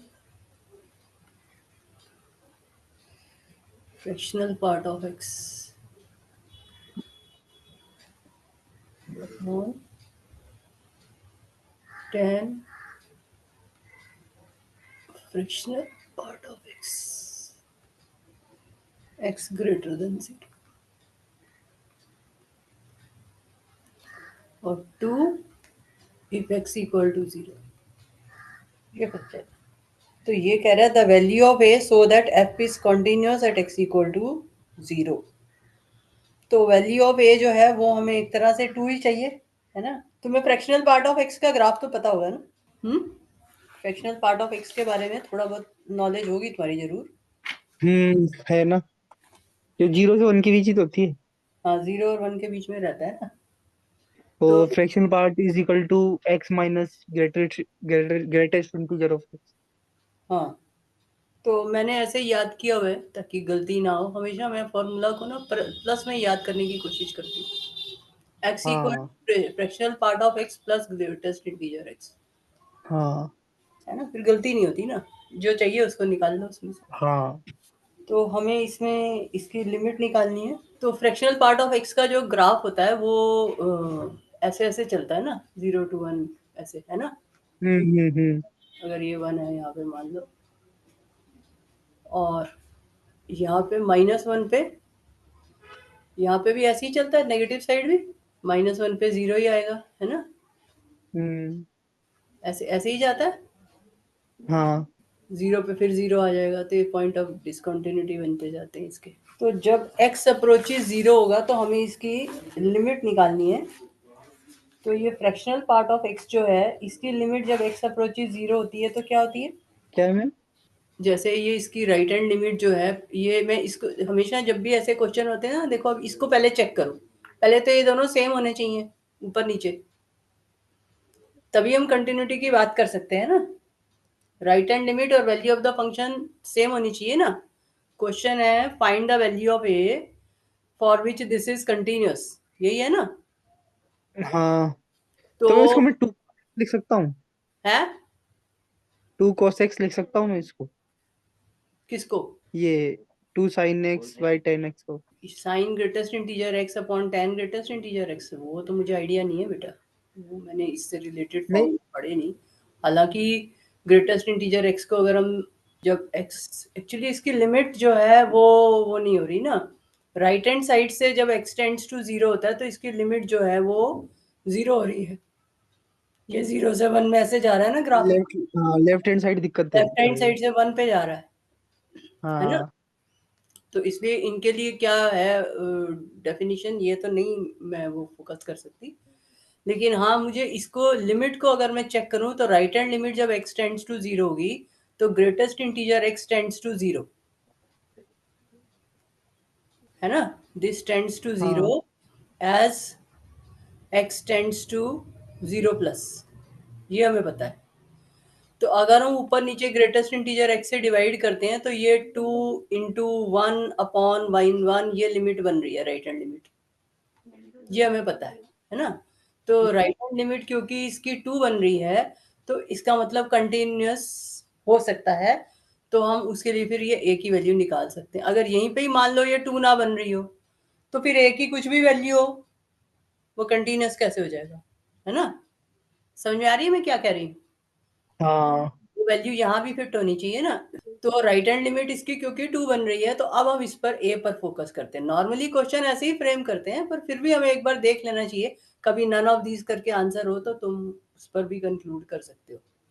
does not exist any value, तो वो तभी होगी अगर यहाँ पे लिमिट 2 की, मान लो ये 2 ना होता यहाँ, तो यहाँ से लिमिट 1 बनती, यहाँ से ये 2 है तो यहीं से ही खत्म हो जाता। समझ में आ रही है मैं क्या कहना चाह रही हूँ? तो जो हम्म। पार्ट है उस पर थोड़ा सा ध्यान दे दो कि वहां क्या बन रहा है। अब हमें इसकी लेफ्ट हैंड लिमिट देखनी है, ठीक है। तो अब लेफ्ट हैंड लिमिट जो है जब x टेंड्स टू जीरो होगा, जीरो माइनस होगा तो क्या बन रहा है, तो उसको हम देखते हैं। Limit f x tends to zero minus, so this is limit x tends to zero कर दो चाहे। ये क्या है, e की पावर ग्रेटेस्ट इंटीजर x है तो ये यहाँ पे आ गया greatest integer zero minus h minus, ये 2 बार ई है या 1 बार है, ई की पावर ऐसी ही है ना क्वेश्चन, ठीक है। ई की पावर 0 माइनस एच माइनस ई की power fractional part minus H into, वैसे एक ये भी कर सकते थे हम इसमें कि ये जो ई की पावर माइनस एक्स है इसको अंदर ले आए, तो ये हमारा जो है इस तरह से भी हो सकता था कि माइनस एक्स इसके साथ कंबाइन कर दें और इधर भी माइनस एक्स कंबाइन कर दें। ऐसे कर दूं या ऐसे ही ठीक है? हाँ ऐसे ही ठीक है। ये देखो ना, ये फ्रैक्शनल पार्ट ऑफ x की जगह हम x minus greatest integer x लिख सकते हैं और ये माइनस x अंदर ले जा सकते हैं। तो fractional part of x minus x जो है वो माइनस ग्रेटेस्ट, उससे तुम्हें इजी पड़ेगा। देखो जितना सिंप्लीफाई हो जाए उतना अच्छा रहता है हमारे लिए। जब हमारे पास रिलेशन है e raise to the power greatest integer x minus x, वो माइनस x मैंने अंदर ले लिया, अभी इसको ऐसे ही रहने दो, minus e raise to the power, ये तुम्हारा बन गया fractional part of x minus x, ठीक है। इसको कंबाइन कर दिया मैंने अंदर, अब ये प्लस a, इतना रह गया ना फंक्शन। फिर this equal to limit h tends to zero, चाहो तो ऐसे कर लो। मतलब ये fractional part of x minus x जो है ये इस फॉर्मूला के हिसाब से माइनस ग्रेटेस्ट इंटीजर x हो जाएगा ना। तुम्हें ग्रेटेस्ट इंटीजर सोचना ज्यादा आसान है। तो हाँ it it h tends to zero और ये तुम्हारा आ गया ग्रेटेस्ट इंटीजर माइनस एच और ये हो जाएगा plus h minus e raise to the power, ये बन गया माइनस ग्रेटेस्ट इंटीजर एक्स, तो minus greatest integer minus h. ठीक है, समझ आ गया मैंने क्या किया, यस मैम। है ना। तो अब तुम ये सबकी वैल्यूज लिख सकते हो व्हेन एच अप्रोचेस जीरो, तो तुम सबकी वैल्यूज लिख सकते हो ना यहाँ पर। अब हाँ greatest integer minus h when h approaches zero क्या होता है, when zero, h approaches zero, तो h greatest integer minus h, h positive है यहाँ, पॉजिटिव तरफ से जीरो पर तो इसकी वैल्यू 1 आई एच। 1 प्लस नहीं। ये देखो ना, ये नंबर लाइन है तो तुम्हारा माइनस एच इधर पड़ेगा, है ना। और h अप्रोचेज 0 हो रहा है, तो ग्रेटेस्ट इंटीजर माइनस h की वैल्यू क्या होगी, मतलब माइनस 0.0001 ऐसे समझ लो, तो इसकी वैल्यू क्या आएगी?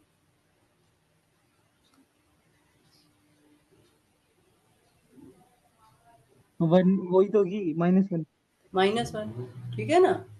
अब h टेंड्स टू 0, ये प्लस h की वैल्यू तो 0 ही हो जाएगी, तो खत्म हो गया। माइनस e माइनस, अब ये भी माइनस h है यहाँ पे, तो ये वही -1 आएगी, तो ये यहाँ पे माइनस और -1 हो गया। ठीक है, क्लियर है, प्लस a हो गया। हाँ मैम। समझ आ गया यहाँ तक? तो मैंने तुम्हें फ्रैक्शनल पार्ट वाले से हटा के सीधा ग्रेटेस्ट इंटीजर x पे फोकस कर दिया एक तरह। हाँ। ठीक है ना, जब h अप्रोचेज 0 होगा, ग्रेटेस्ट इंटीजर -h सोचना ज्यादा इजी होगा ना तुम्हारे लिए उसका। जब h टेंड्स टू 0 होगा तो ग्रेटेस्ट इंटीजर की वैल्यू क्या होती है नेगेटिव साइड से? -1। सो दिस इज e की पावर -1 माइनस e की पावर +1 प्लस e। तो हमें ये सारी वैल्यू कितनी चाहिए? 2, तभी कंटिन्यूस होगा। तो a equal to 2 minus e की पावर -1 प्लस e। ठीक है, यस। क्लियर? हाँ। तो फ्रैक्शनल पार्ट ऑफ x की वैल्यू जो x tends to 0 minus side से आ रहा है, तो वह 1 जा रही थी ना, हमने ग्राफ से देखा था, तो वही 1 आ गया। देखो e की पावर 1 आ गया ना यहाँ पर, ये है ना। अगर मैं एज इट इज कंबाइन ना करती, यहीं पे ही लिमिट ले लो अगर, तो ग्रेटेस्ट इंटीजर x की जब x टेंड्स टू 0 है यहाँ पे नेगेटिव साइड से, तो ये -1 आ रही है पहली वाली लिमिट। ठीक है, यस मैम। और ये यहाँ पे 1 बन रही है, तो e माइनस ई की पावर, यहाँ पे -1 e की पावर -1 माइनस ई की पावर 1, और बाहर वाली ये 0, तो ये 1 हो जाएगा बाहर। ये पॉजिटिव। तो सीधा आंसर ठीक है। नहीं आ गया a इक्वल टू, अगर हम शॉर्ट में सोचे तो, हाँ।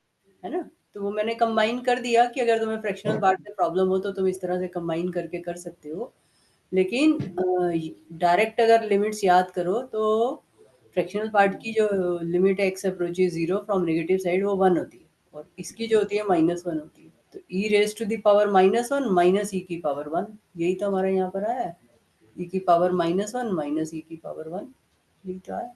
ठीक है, ऐसे थोड़े और प्रैक्टिस कर लेना ना question fractional part of x वाले और ग्रेटेस्ट इंटीजर x वाले, थोड़ी और क्लैरिटी बढ़। नेक्स्ट करें, क्लियर, आगे चलो। Yes ma'am. हाँ। ये है limit x tends to infinity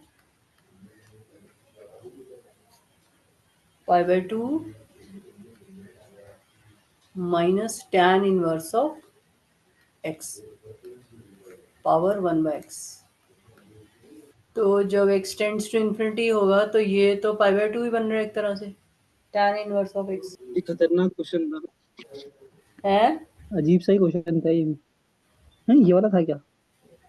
हाँ, ये मतलब वाला था। ये as x tends to infinity, ऐसे मैंने सोचा था, as x tends to infinity pi by 2, खाली इतना, pi by 2 minus tan inverse of x tends to, जब x टेंड्स टू इंफिनिटी होगा तो एक तरह से पाई बाय 2 माइनस ये भी पाई बाय 2 हो गया ना, तो tends to pi by 2 minus pi by 2, it means it is tends to 0। ठीक है, तो इसका मतलब जब x टेंड्स टू इंफिनिटी है, as x tends to infinity, behavior of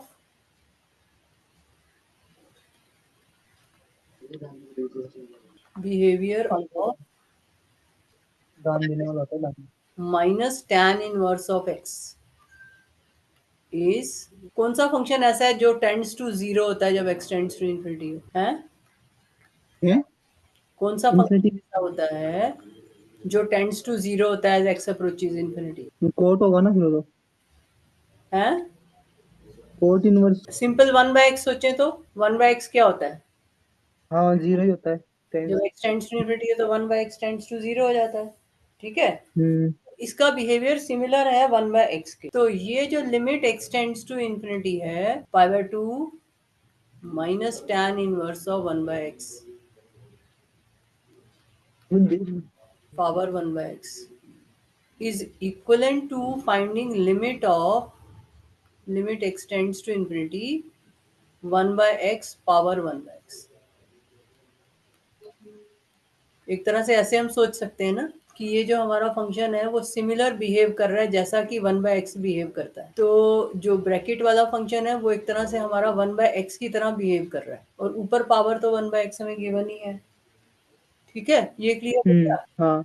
तो इसको ऐसे क्वेश्चंस में जहाँ हम स्टकअप हो जाते हैं, हमें कुछ और सोचना पड़ता है।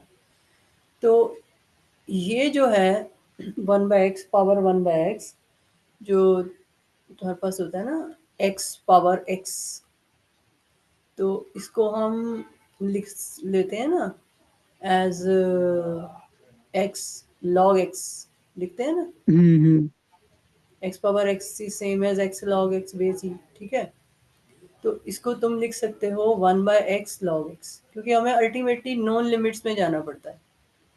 हाँ, सो दिस इक्वल टू, नहीं 1/x log x थोड़ी, 1/x log वन हाँ, by x 1/x log 1/x, ठीक है ना।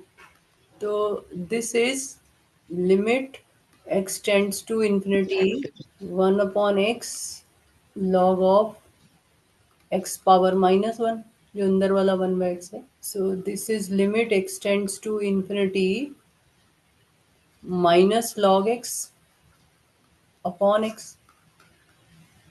हाँ, तो इसकी तुमने लिमिट पढ़ी होगी log x अपॉन x की, when x tends to infinity. 1 होती है ना ये तो।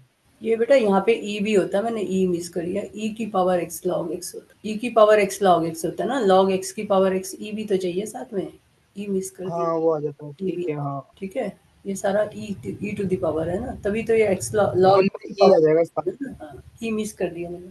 ठीक है, तो ये log x upon x x tends to infinity, ये क्या होता है, 1/e आ जाएगा answer. e raise to the power -1। 1 होती है log x अपॉन x, या 0 होती है। 1 ही लग रहा है। x tends to infinity check करना, 0 हाँ, होती है 1 बेटा। ही होता है। तो e की पावर 0, ये 1 आ जाएगा, आंसर 1 आएगा, बट लिमिट की वैल्यू तो 0 होती है ना। तुम पूरा e की पावर तो नहीं चेक कर रहे, तो ये आंसर 1 आ जाएगा। ठीक है, क्लियर। पर चलो थोड़ा आइडिया लग गया तुम्हें कि ऐसा कुछ सोच सकते हैं हम। हाँ, नेक्स्ट करें, हाँ, लिमिट x टेंड्स टू 1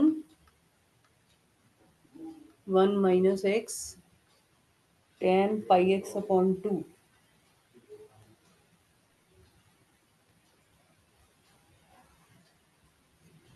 तो इसको तो मैंने वैसे ही किया था जैसे हम 12th में करते थे, put x minus 1 equal to h।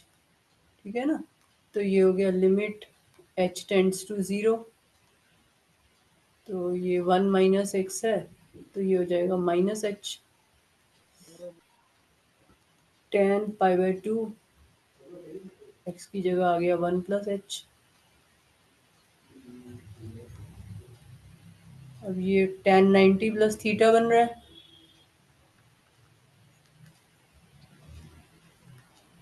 h tends to 0 minus h, क्या बनेगा ये, π/2 ये tan बन 90 जाएगा। थीटा अप्लाई करो।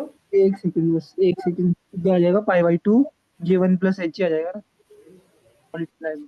तो ब्रैकेट ओपन करके 90 प्लस थीटा अप्लाई करो ना, जैसे 12th में करते थे। ये तो कोट हो जाएगा ना, कोट माइनस कोट थीटा।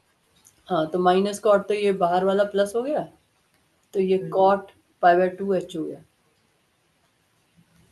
तो लिमिट हाँ, तो ये ऊपर एच ऊपर 0 ये हो जाएगा h बाई अपॉन tan कर दो। 2/π आ जाएगा, हाँ ठीक है। हाँ, तो ये π/2 काम से जल्दी। मल्टीप्लाई डिवाइड कर लोगे तो 2/π आंसर आ जाएगा ना। ये x-1 = h क्यों क्यों लिया था हमने? ये जब भी जैसे x tends to a limit होती है तो हम ऐसे नहीं करते थे, सिंप्लीफाई करने के लिए, जब भी x tends to limit x tends to a होती है तो हम x माइनस a अच्छा, इक्वल टू h ऐसे नहीं करते। ऐसा कुछ भी हो तो हम इसको ऐसे ही करते हैं ना, limit f of a minus h, अच्छा, h टेंड्स टू 0, याद नहीं तो, अच्छा, क्योंकि अच्छा, हमारे अच्छा, अच्छा, फॉर्मूला अच्छा, टेंड्स टू ठीक है, 0 में ठीक है, है। tan theta upon theta sine theta upon theta tends to 0 में है ना फॉर्मूला तुम्हारे। हम्म। तो उसको थीटा टेंड्स टू 0 तो बनाना ही पड़ेगा, तभी तो अप्लाई करोगे, हाँ, हाँ, याद है। ठीक है। हाँ, हाँ। इसलिए ऐसे करते थे, क्लियर। जैसे f x equal to x minus mod x upon x, ये तो हमने डिस्कस कर लिया ना शायद। हाँ, ये कर लिया। fx equal to mod x plus 1 mod x plus mod of x minus 1। तो इसका इंटरवल दे रखा है -2 to 2, -2 to 2 दे रखा है ना इस क्वेश्चन में। fx equal to this, then at what points the function is not differentiable at in the interval this।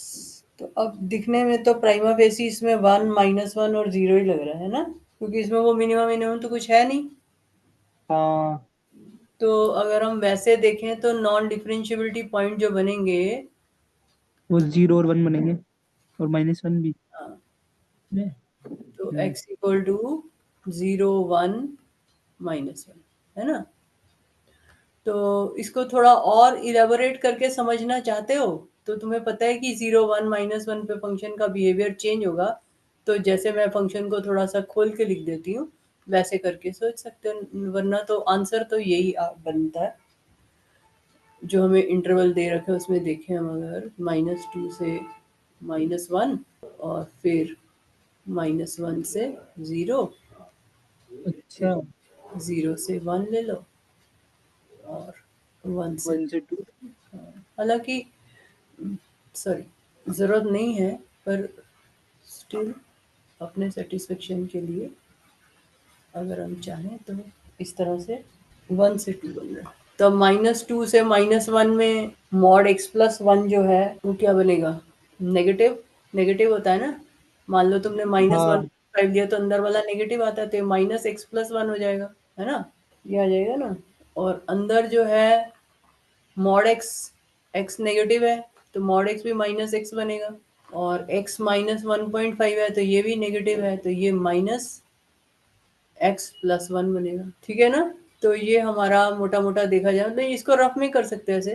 तो ये तुम्हारा बन रहा है x+1 और 2x-1, ठीक है ना। ऐसे ही -1 to 0 में देखो क्या बन रहा है, -1 to 0 में जो है ये तो पॉजिटिव आ जाएगा, x+1 बाहर वाला, ये x+1 हो गया। मान लो तुमने सेलेक्ट कर लिया -12, तो ये पॉजिटिव आ गया, ये -x आएगा, और ये जो है -x-1 आ जाएगा, x नेगेटिव होगा तो ये कितना होगा, +1 बन गया, x+1 बन गया, ठीक है। बन रहा है ये -1 -1 to 0 मैंने दिया -12, -12+1 में ये पॉजिटिव बन रहा है, तो बाहर वाला तो x+1 बनेगा और अंदर वाला -6 बनेगा, और ये नेगेटिव बनेगा, यही बन रहा है ना।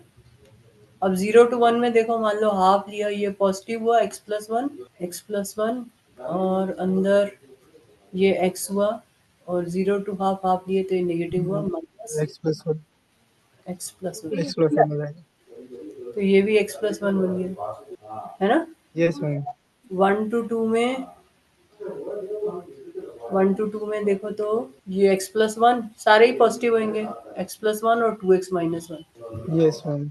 है ना, ये बन गया।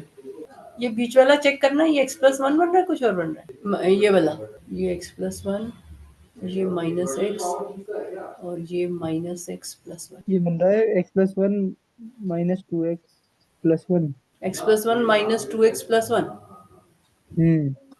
और बाहर भी माइनस साइन आ रहा है, नहीं। बाहर तो नहीं है। अगर मैंने x को -12 लिया तो -12+1, तो ये आया x+1, हाँ ये तो पॉजिटिव आया।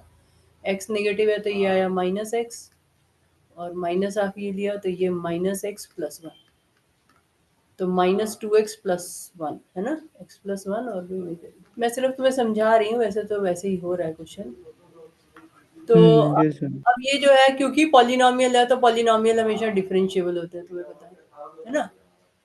पॉलिनोमियल तो हमेशा डिफरेंशिएबल होते हैं, तो ये डिफरेंशिएबल तो होगा ही होगा। अब हमें सिर्फ ये देखना है कि हाँ left hand derivative right hand derivative सब सेम आए, -1 पर वैल्यू दोनों जगह सेम आए, 0 पर सेम आए, पॉइंट ऑफ डिफरेंशिएबिलिटी चेक करने के लिए। अब इनको क्योंकि ये कंटिन्यूस है, दिख रहा है ना, कंटिन्यूस तो है ही है, तो ये ग्राफ जो है तीनों कंटिन्यूस है, तो कंटिन्यूस तो रहेगा ही रहेगा। तो डेरिवेटिव चेक करने के लिए तुम चेक कर सकते हो एट -1 एट 0, मतलब टू बी वेरी श्योर। जैसे यहाँ पर इसकी 0 पर वैल्यू 1 आ रही है ना, और इसकी जो है डेरिवेटिव अगर मैं चेक करूँ तो x प्लस 1 माइनस 2 और प्लस माइनस 2x प्लस 1। अब 0 पर अगर हम डेरिवेटिव देखें तो यहाँ पर से -2 आ रहा है और यहाँ से +1 आ रहा है। हाँ, तो 0 तो है ही सही पॉइंट ऑफ नॉन डिफरेंशिएबिलिटी। तो हाँ जी। बेसिकली ये एक्स्ट्रा वर्क है, और कोई पॉइंट ऑफ नॉन डिफरेंशिएबिलिटी बनेगा ही नहीं ना, क्योंकि ये तो पॉलिनोमियल है। तो जो हाँ 1 -1 ये बनेंगे ही बनेंगे, है ना। तो ये बेसिकली एक्स्ट्रा वर्क है अगर हमें फंक्शन को किसी और पर्पस के लिए समझना होता है, बट नॉन डिफरेंशिएबिलिटी यहाँ डायरेक्ट ही तुम लिख दोगे, जरूरत है नहीं। मैं सिर्फ तुम्हें दिखा रही हूँ कि अगर तुम डेरिवेटिव करोगे ऊपर से और नीचे से तो उसमें फर्क आएगा ही आएगा। जैसे 0 पर ऊपर वाले से तो आया -1 और नीचे वाले से आ रहा है 1। ऐसे ही 1 पर जो है यहाँ पर डेरिवेटिव आ रहा है 1, और यहाँ जब करोगे डेरिवेटिव तो 1 नहीं आएगा। यहाँ x प्लस 1 इंटू 2 बन रहा है और 2x माइनस 1 बन रहा है, तो डेरिवेटिव जो है 1 पर 4 बन रहा है, कितना, तो वो सेम नहीं आएगा। ठीक है।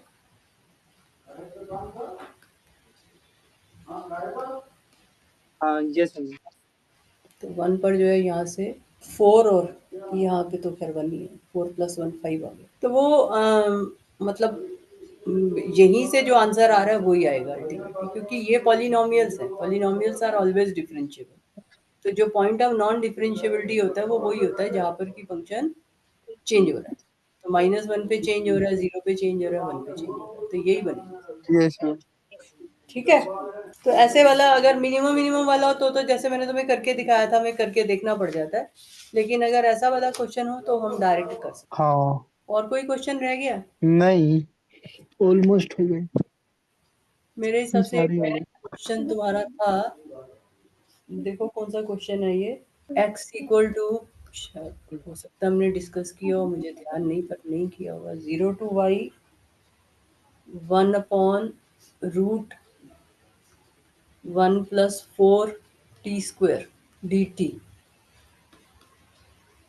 और इसमें तुम्हें निकालना था find d two y by d x two. ये क्वेश्चन डिस्कस हुआ था हमारा। नहीं, ये तो देखो इजी है ना। जैसे कि मैं पहले बता देता हूँ, जो इसका आंसर टोटल आएगा, ये लॉग में आ जाएगा। पहले इंटीग्रेशन, फिर उसमें y अप्लाई कर देंगे। Upper end limit minus lower end limit. Log में? अच्छा, इसका इंटीग्रल करके? नहीं, वैसे नहीं होता ये, वैसे नहीं करते इसको। हम्म। ये इसमें जो होता है ना बेटा, पता नहीं तुम्हें पढ़ाई होगी इंस्टीट्यूट वगैरह में, एक होती है लेबिनिज थ्योरम। हाँ, पता है मेरे को। इसमें y रख, मतलब पहले y रख देंगे, फिर y का डेरिवेटिव कर देंगे, है ना। हाँ, तो लेबिनिज थ्योरम में तुम्हें याद रखनी है कि ये एफ एक्स इक्वल टू, जैसे हमारे पास है integral F T D T. ठीक है।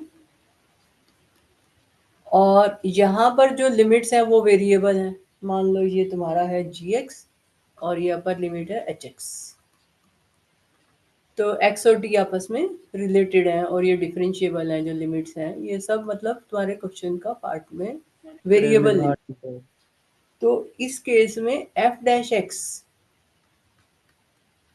जो होता है, this is equal to by Leibniz theorem h dash x into f of h x. ये पढ़ाई है तुम्हें। हाँ। माइनस जी डैश एक्स, तो ये अप्लाई करनी पड़ेगी जब भी तुम्हारी वेरिएबल लिमिट्स आएंगी तो। मतलब वो 0 टू ए नहीं है ना, 0 टू वाई है। और वाई जो है वो, वाई और एक्स रिलेटेड है आपस में, एक्स वाई टी ये सब फंक्शंस हैं। तो उस केस में तुम्हें ये मतलब कि ऊपर वाली लिमिट को डिफरेंशिएट करके इनटू एफ ऑफ ऊपर वाली लिमिट माइनस नीचे वाली लिमिट डिफरेंशिएट करके into f of g x. तो इसके हिसाब से यहाँ पर तुम d x upon d y करो, तो अप्लाई करो, क्या आएगा। D x upon d y equal to upper limit का डेरिवेटिव हम्म। D by d y y dash, of upper limit क्या है, वाई डैश, हाँ यही। वाई इटसेल्फ, 0 टू हाँ। वाई है ना। और हाँ। एफ ऑफ वाई आ जाएगा वाई। ठीक है। माइनस इसी तरह से d by d y of lower limit क्या है 0 इंटू एफ ऑफ 0, ठीक है। तो ये तो वैसे ही 0 हो गया, d by d y of 0। जो पहले वाला है ये 1 हो गया इंटू एफ वाई। ये अब एफ वाई तुम्हारा कितना आएगा एफ आ जाएगा इसका लोग का। ना, इंटीग्रेट नहीं करना, एफ वाई बस खाली एफ टी, जैसे एफ टी, एफ में टी पुट करना है, समझा रहा है। एफ वाई का मतलब यहाँ पर फंक्शन में तुम्हें वाई पुट करना है, बस इंटीग्रेट नहीं करना, क्योंकि d x upon d y कर दिया ना हमने उधर, एक्स इक्वल टू थोड़ी कर रहे हैं, d x upon d y कर रहे हैं। तो डेरिवेटिव ओके। करते हैं तो इंटीग्रेशन और डेरिवेटिव तो कैंसिल हो जाते हैं ना एक तरह से। तो अगर हाँ। सिंपल होता है तो हम अपने हिसाब से कर लेते हैं, लेकिन अगर ऐसे वेरिएबल वाली लिमिट्स हो तो लेबनिज थ्योरम के हिसाब से हमें चलना पड़ेगा। तो ये सीधा सिर्फ y यहाँ पर पुट होगा, 1+4y², अच्छा, समझ में आया? जीरो हो जाएगा फिर ये दोनों की तो तरफ। ये तुम्हारा आया dx अपॉन dy। अब तुमको निकालना है d2y/dx, तो dy/dx लिखो। dy/dx क्या आएगा, इसका 1+4y²। Y square. रेसिप्रोकल आ जाएगा, मैंने समझाया ना, तो हमेशा जब भी सेकेंड डेरिवेटिव करने वाले केस होता है पहले रेसिप्रोकल पहले कर लो। अब d2y/dx करोगे equal to d/dx of root 1+4y²। तो रूट 1+4y² का डेरिवेटिव करो, पावर हाफ है, क्या आएगा? 1/2 हम्म प्लस 8y, नहीं 4y स्क्वायर फिर आ जाएगा 8y 8y। ऊपर। और कुछ ये इंटू भी dy आएगा। By D, hmm, dy by D.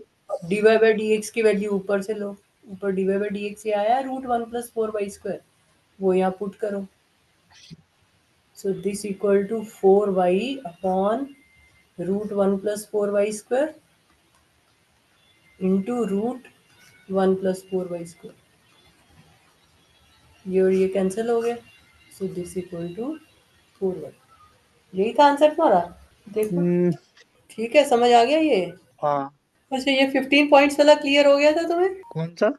ये जो लास्ट भेजा था तुमने 15 पॉइंट्स 5 आर को लीनियर, इसका आंसर लिख के भेजा था मैंने तुम्हें, कितनी लाइंस बन सकती हैं 15 points in a plane such that 5 points are collinear and no 3 of हाँ ये नहीं हुआ, नहीं हुआ। Collinear, then total number of straight lines are. हाँ ये नहीं हुआ। इसमें 5 C2 के लिए आपने। 5 पॉइंट्स कोलिनियर है ना। तो अगर तुम्हारे पास ऐसे पॉइंट्स दे रखे हैं, इस तरह से पॉइंट्स हैं, और इनमें से हाँ। ये 5 पॉइंट्स ऊपर ही बना देती, मान लो ये 5 पॉइंट्स कोलिनियर है, ठीक है, और वो कह रहा है कि इसके अलावा और कोई भी पॉइंट्स को लीनियर नहीं है, 3 points, at the most 2 point को लीनियर है। तो how many lines can be drawn, तो 15C2 तो तुम पहले लोगे कि भी कोई 2 पॉइंट्स लो तो 15C2 लाइंस होती हैं, ठीक है ना। अब जो ये 5 हाँ। पॉइंट्स को लीनियर हैं, तो अगर मैंने मान लो हाँ। ये पॉइंट्स ए बी सी मैंने ले लिया, A B C D E, अब मैं ए बी को ज्वाइन करूं तो भी वही लाइन बनेगी। अगर मैं हाँ। बी सी डी को ज्वाइन करूं या ए बी को ज्वाइन करूं, ये सारी एक ही लाइन बनेगी ना। मान लो तुमने बी और हम्म। ई को ज्वाइन किया तो भी वो ए लाइन तो एक ही है ये।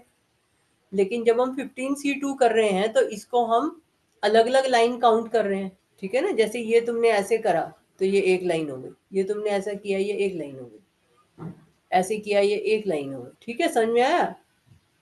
ये एक लाइन हो गई, ये एक लाइन। हम्म। लेकिन इस केस में वो सेम लाइन ही बार नहीं बार ये तो काउंट ठीक करते था। हैं ना, ये जो 5 पॉइंट से बन रही है। लेकिन हमने इसको एक लाइन थोड़ी काउंट किया, हमने इसको ए बी को अलग लाइन काउंट किया है, ए सी को अलग किया है, ए डी को अलग किया है, ए ई को अलग किया है, बी सी को अलग लाइन देखा है। इसी हिसाब से हम 15C2 लिख रहे हैं ना, ठीक है। तो ये जो 5 पॉइंट्स कोलिनियर हैं, इनसे कितनी लाइंस बनती हैं? तो 5 पॉइंट्स अगर ये कोलिनियर ना होते तो इनसे 5C2 पॉइंट्स लाइंस बनती। लेकिन क्योंकि ये कोलिनियर है तो ये हम जो है इसमें से माइनस करेंगे। ये 5C2 लाइन हम एक तरह से एक्स्ट्रा कर रहे हैं, पर एक लाइन तो बनेगी ही बनेगी, तो इसलिए हाँ उसको हाँ, प्लस +1 वन हो करना। जाएगी। नहीं, शायद इसमें कंडीशन थी ना, नो 3 ऑफ फाइन आर हाँ, तो कोलिनियर। बाकी तीन ना, अगर मान लो 3 पॉइंट्स को लीनियर होते, जैसे ये 3 पॉइंट्स मैंने लास्ट में बनाया, मान लो ये को लीनियर है, तो फिर यहाँ पे भी 3C2 करना पड़ता ना हमको, फिर ये एक ही लाइन बनती। पर हम इनको अलग अलग ले रहे हैं। मान लो ये XYZ है, या कुछ और ले लो, PQR है मान लो। अब अगर ये कोलिनियर होंगे, ये कोलिनियर होंगे तो ये एक लाइन बनेगी, पर हम इनको 3 लाइनें बनाएंगे ना, जैसे ट्राइंगल समझ रहे हैं हम। तो वो कह रहा है कि no other 3 points are collinear, पर 15 में से 5 कोलिनियर है, ये तो फर्स्ट लाइन में उसने कह दिया ना, उनके अलावा नहीं है, वो ये कह रहा है। क्वेश्चन ध्यान से अच्छा। पढ़ो। There are 15 points in a plane such that 5 points are collinear and no 3 of हाँ। The remaining point are collinear. तो रिमेनिंग पॉइंट्स में जैसे मैंने PQR बनाया, तो ये कोलिनियर नहीं है, तो ये अलग है। अच्छा। ये ऐसे है, यहाँ पे क्यों यहाँ है, तो ये एक लाइन हो गई, ये एक लाइन हो गई, ये एक लाइन हो गई, ऐसे करके ये एक लाइन हो गई, ये एक लाइन हो गई, मतलब दो को एट ए टाइम पकड़ के एक लाइन बन रही। ये क्यू और ये एक लाइन हो गई, फिर ऐसे ये नीचे आ गया। तो ये सारी अलग अलग लाइंस है। कोलिनियर जो है सिर्फ 5 लाइन पॉइंट्स जो है ये कोलिनियर है, बाकी जो है 3 या उससे ज्यादा कोलिनियर नहीं है, क्योंकि अगर 3 भी कोलिनियर होंगे तो वो 3 लाइन नहीं होंगी, वो फिर एक लाइन बनेगी, ट्राइंगल नहीं बनेगी। ओके। तो इसलिए उसको मैं -5C2 करना, पर एक तो है, अगर बिल्कुल -5C2 कर दूं तो वो एक भी गायब हो गई, तो इसलिए +1 करना पड़ेगा। हाँ, ये तो बस समझ में नहीं, कंफ्यूजन नो 3 ऑफ में ही था। ठीक है। जैसा। ठीक है बेटा, ओके देन।